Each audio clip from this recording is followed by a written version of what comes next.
G'day folks. It's coming towards the end of or middle of February, and it's a great time to do a summer prune on the fruit trees. In the fruit forest or fortress here, I've got about a 3.5 metre span in the height, nearly 4 metres. So I don't want my trees to grow too tall. So summer pruning is the best time to prune your trees down to the shape you want and to discourage vigorous growth in spring. So I prefer to do my pruning at this time of year where it's nice and dry, and it discourages a lot of vigorous upright growth in the springtime after a winter prune. So I'm going to show you around what I've done so far. It's a little bit windy today, but we'll see how we go. This is one of my peaches. It was quite vigorous, and it had a lot of inward growth and a lot of cross branching, and although it looks a little bit bare at the moment, you can sort of see that the open vase pruning has taken place, and now it's got basically four main branches going in the four main directions, and hopefully that will fill in a little bit before the end of summer to create the shape that will make it look more like a tree than just four prongs as it does now. So this is what they pretty much all look like. I've got a bit of a spreader on this one because I wanted to push the two outward branches apart a little bit more. I think I may still prune this one down like the others, but I wanted to keep one just to compare to what the trees actually looked like before they were pruned. So here we go. This is the plum cot. I've got to do a tip pruning on these ones a little bit. I haven't done that yet. Going over to this one, nectarine, same thing. A lot of inward pruning has been done, but tip pruning still needs to occur. The cotton candy apricot plum has enjoyed the haircut and is putting on even now some more growth, and is going the direction that I'm hoping that all trees will go, and that is the outward direction. I replaced a nectarine that was here with a miniature gala, and it it survived the transplant, and I actually did it on a day that was nearly 38 degrees. And I thought I might see that it might have soaked a little bit, but I think it liked the move. Another plum cot here.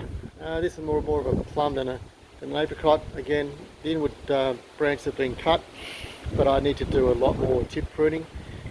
I'm sort of wondering whether I might do the tip pruning in winter, so to encourage some vigorous outward growth in spring. So that's why they haven't been cut.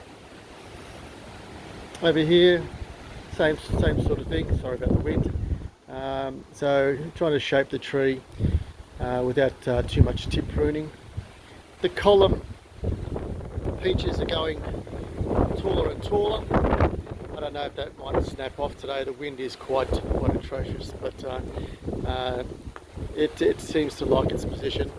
Likewise this one here, so I'll let this one grow pretty much all the way up to the top, and it is quite protected there, and it's enjoying its position.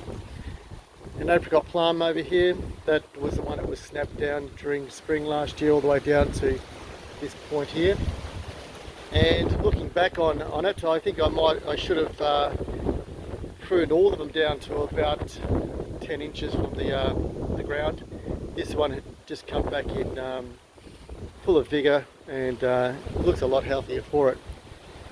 Another peach, again it looks a little bit unsightly in terms of the way I've pruned it, but it just had too many uprights and too many internal branches to not prune it. I replaced another tree here not long ago with a persimmon that I bought from Bunnings. I bought 3 of them. This one is for the fruit forest, but the other 2 I've planted into the garden outside, just so I've got a choice in terms of would they survive outside, would the birds leave them alone, and if not, then this one will be the one that will be protected. As I said, this peach, another apricot that I moved across from outside, just to replace a nectarine that was basically, the shape wasn't right, and I couldn't really salvage it without bringing it right down to ground level. Over here I used some bamboo stakes just to spread the branches apart and try to create that the vase shape. Now over here I've got my little nursery. So this lemon tree here, I'll just bring it closer, was a leaf cutting about 2 years ago, and it just seems to have loved that location. Here's a few more olive trees, and these are the nectarines that I removed from the larger pots with the apple and the persimmon. You can sort of see this one has got still fruit on it. My cascading strawberries are doing really well. It's not fruiting season right now, but I just quite like the greenery that provides. Over here, still a couple of fruit pieces growing on that, and some more. Now this over here is a Japanese seedless mandarin. Again, you're probably thinking that it's not in a good position, but the roof will come off eventually, and it will be in full sunlight. Over here I have a cold climate banana.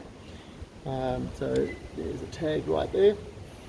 And in this pot at the moment, it's already put on vigorous growth. I would love to put it in here somewhere, but again, I'm still thinking of a position for it. So that's basically what the fruit forest is looking like at the moment. So a bit of a haircut, but still quite lush and green in here. We're not too far away from autumn or fall, when the leaves will fall, and it will start to look a little bit more bare in here.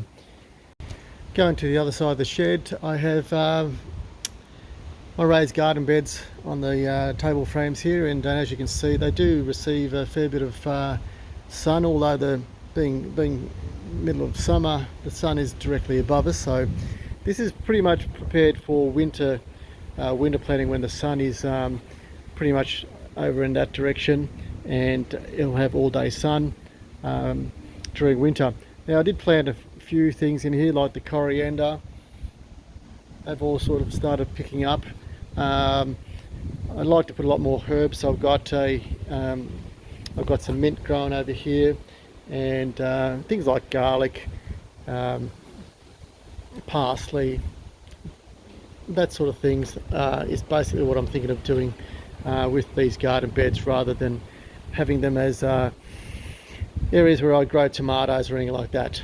Even if I wanted to plant tomatoes or cucumbers to grow up onto the mesh, I think they'd be just a little bit too awkward to harvest. Trying to climb up to about 2-3 meters to get a piece of tomato or a cucumber, it just wouldn't work. So this is pretty much, if they stay here, of course, I'd keep changing my mind.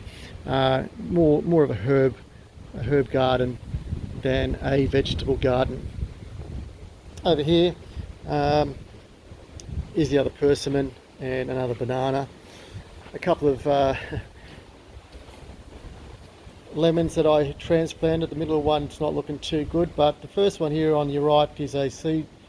It's from a seed. Now it's got these unusual round ovally shaped leaves, and I'm still not quite sure what type of citrus that is. That one I dug out a few years ago from my father's garden, and he's a lover of fruit, and he must have eaten something and threw the seeds into the garden. This is what's come of it. Now, I have a few more over there which I'll show you, and they're obvious lemons or oranges, but I'm not too sure about this one. These two here are just your leaf cuttings, like the one that I showed you before. These ones weren't as happy as that one, and I just basically changed the potting mix. The soil was a little bit too solid in terms of not enough drainage, and they didn't like the conditions they were growing in. So I hope you enjoyed this video, latest update. It's February the 10th, I think, something like that. If you like the video and you'd like to subscribe and like, I'd really appreciate it. Thank you very much.